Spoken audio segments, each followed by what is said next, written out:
Hola, ¿qué tal? Espero que se encuentren muy bien. En este video revisaremos el tema de técnicas de conteo, el cual forma parte del tema principal de probabilidad, ya que como hemos mencionado anteriormente, los problemas de probabilidad se terminan traduciendo en problemas de conteo, tanto del espacio muestral, así como de los resultados favorables de cierto evento. Al determinar el número de elementos necesarios y así realizar cálculos de probabilidad, se puede, ya sea, elaborar listas con todos los posibles resultados o bien calcular dicho número sin armar listas.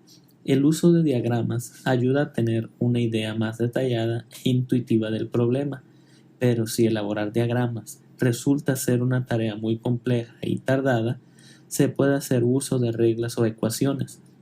A estas reglas y diagramas que se utilizan para dichas tareas se les denominan en conjunto técnicas de conteo. Entre las técnicas de conteo que hacen uso de diagramas se tienen los diagramas de Venn. Además, tenemos también los diagramas de árbol. En el caso de las ecuaciones, tenemos al principio de multiplicación, las permutaciones y combinaciones. Dado que el diagrama de Venn ya fue previamente estudiado en el tema de probabilidad, iniciaremos con el diagrama de árbol. El diagrama de árbol es una representación gráfica de los posibles resultados de un experimento, el cual se utiliza en los problemas de conteo y probabilidad. A continuación explicaremos este tipo de diagrama con el siguiente ejercicio.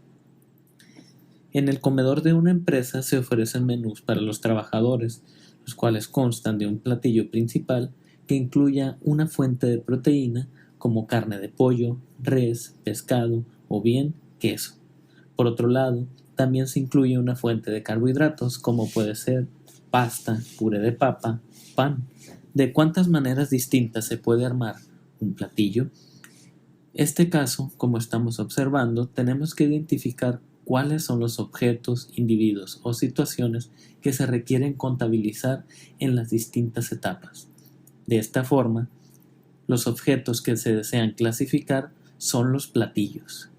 Por lo tanto, se tiene que los platillos son clasificados en una primera etapa en base a la fuente de proteína, ya sea de carne de res, pollo, pescado o queso, desprendiéndose del tronco principal del platillo 4 ramas primarias, una para cada uno de los resultados de esta etapa, tal como se muestra en pantalla. Ahora bien, en una segunda etapa se requiere hacer una clasificación secundaria con base en la fuente de carbohidratos, por lo que para cada uno de los resultados obtenidos en la etapa anterior, es decir, la fuente de proteína, se estará desprendiendo una rama secundaria derivada de cada resultado de la etapa anterior y generando una serie de ramas secundarias para cada uno de los resultados de esta segunda etapa, es decir, una para pasta, una para puré de papa y una para pan, repitiéndose esto 4 veces como se muestra en pantalla.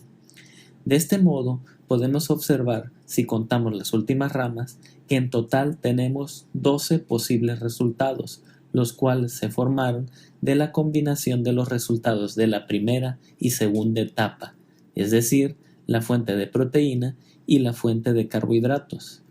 Ahora, pasando a las técnicas de conteo que hacen uso de las ecuaciones, iniciaremos con el principio de multiplicación.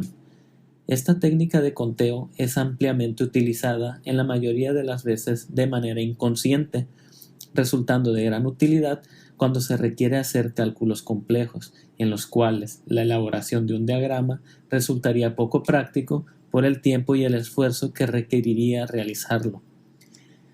De este modo es que vamos a estudiarlo y revisarlo para que se pueda entender de una forma sistemática y que su aplicación en el futuro resulte de mucha mayor facilidad. El principio de multiplicación se basa en la observación de procesos, los cuales constan de 2 o más etapas, donde cada una de estas etapas estaría constituida de n cantidad de resultados. De este modo, para la etapa 1 tendríamos n1 resultados, para la etapa 2 tendríamos n2 resultados y así sucesivamente hasta la etapa k, la cual tendría nk resultados. El principio de multiplicación se basa simple y sencillamente en multiplicar cada uno de los n resultados de cada una de las etapas, desde la primera hasta la última de ellas.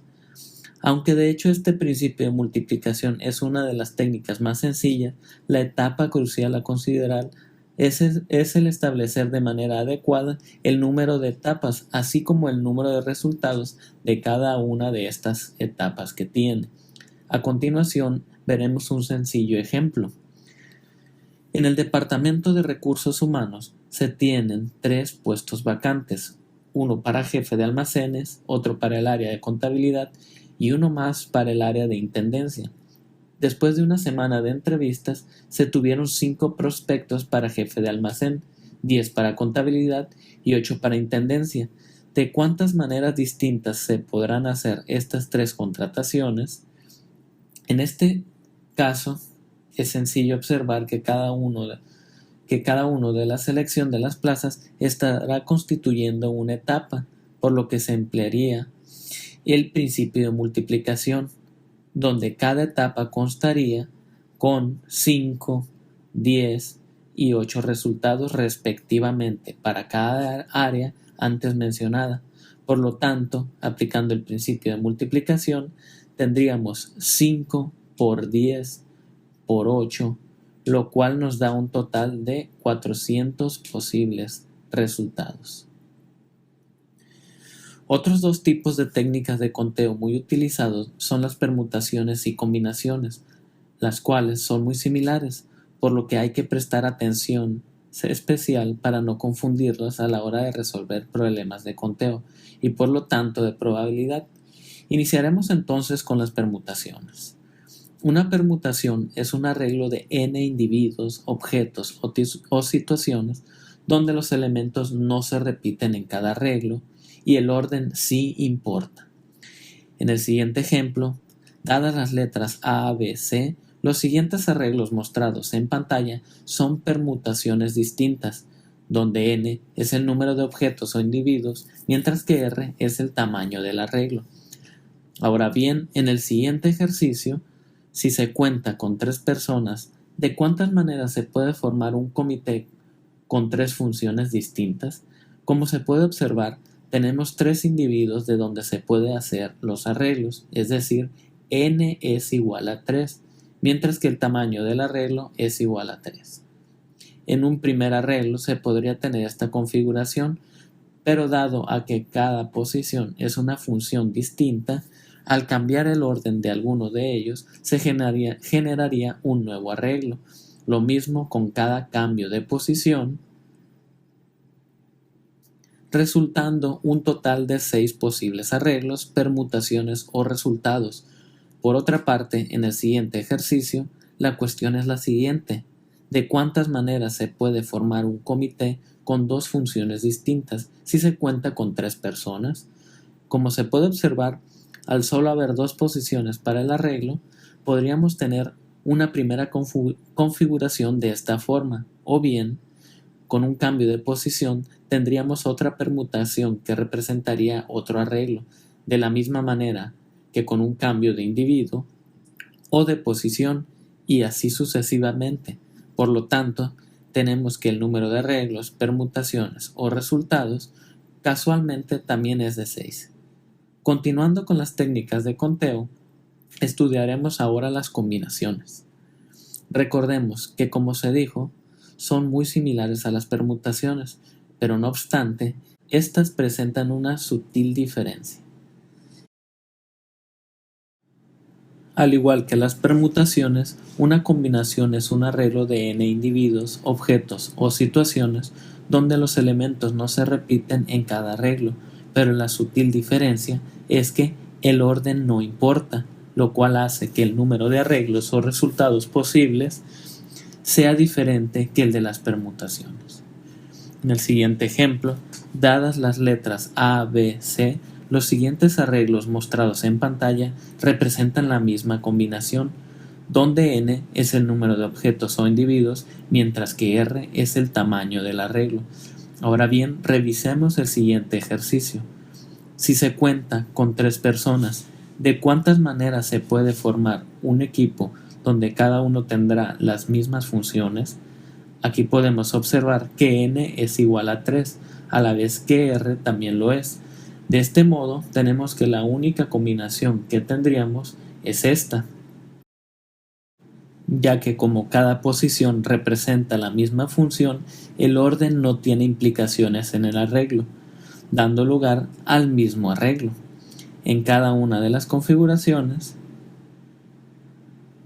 Sin embargo, si el tamaño del arreglo ahora fuese distinto, como este ejercicio donde la cuestión es la siguiente: si se cuenta con 3 personas, ¿de cuántas maneras se puede formar un equipo de 2 personas donde cada uno tendrá las mismas funciones?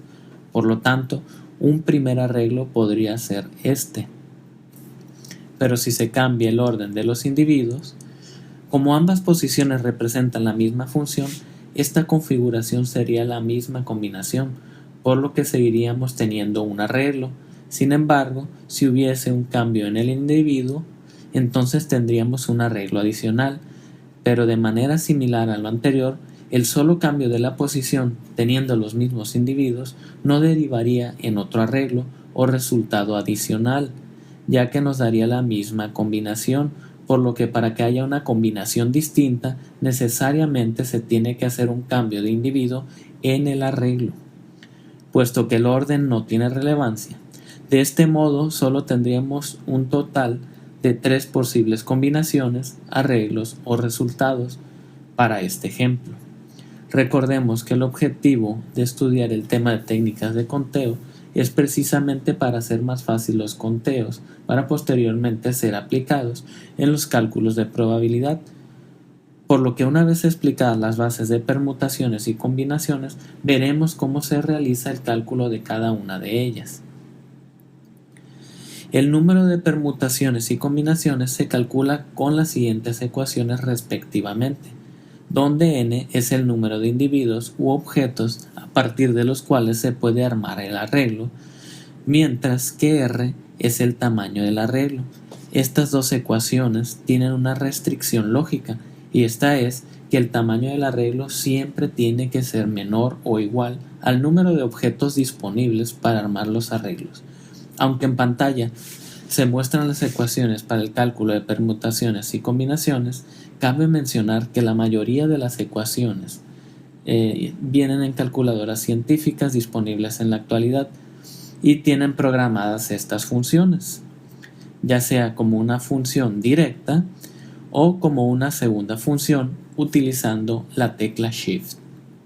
De tal modo, poniendo un ejemplo, si se requiere calcular el número de permutaciones de 3 objetos tomando 2 a la vez, es decir, 3 permutación 2, se introduciría en la calculadora tal cual está escrito en pantalla, de la siguiente manera: 3, luego P, luego 2, dando como resultado 6 posibles arreglos, permutaciones o resultados. Por otra parte, para calcular el número de combinaciones de 3 objetos tomando 2 a la vez, es decir, 3 combinación 2, de manera similar tecleamos 3, luego C, luego 2, dando como resultado 3 posibles arreglos, combinaciones o resultados.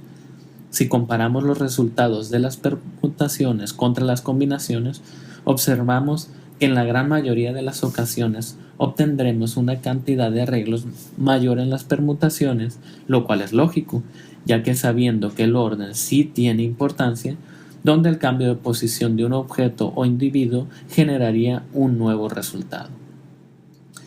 Es pertinente señalar que a la hora de hacer cálculos con las técnicas de conteo, lo más importante es distinguir cuál es la que se debe emplear, lo cual se logra solo con práctica. A continuación se muestra un diagrama de flujo como guía para poder determinar cuál técnica de conteo es la adecuada. Primeramente se tendría que preguntar si los resultados se pueden repetir en el mismo arreglo. Si la respuesta es sí, entonces se utiliza la técnica de principio de multiplicación. Pero si la respuesta es no, entonces se procede a hacer una segunda pregunta, es decir, si es entonces que importa el orden. Si la respuesta a esta pregunta es sí, entonces para calcular el número de arreglos se utilizan las permutaciones. De lo contrario, se emplearía entonces las combinaciones. Cabe mencionar que estas técnicas de conteo aquí solo se estudian de manera aislada, pero en muchas situaciones se tiene que hacer uso combinado de estas. Por el momento esto es todo.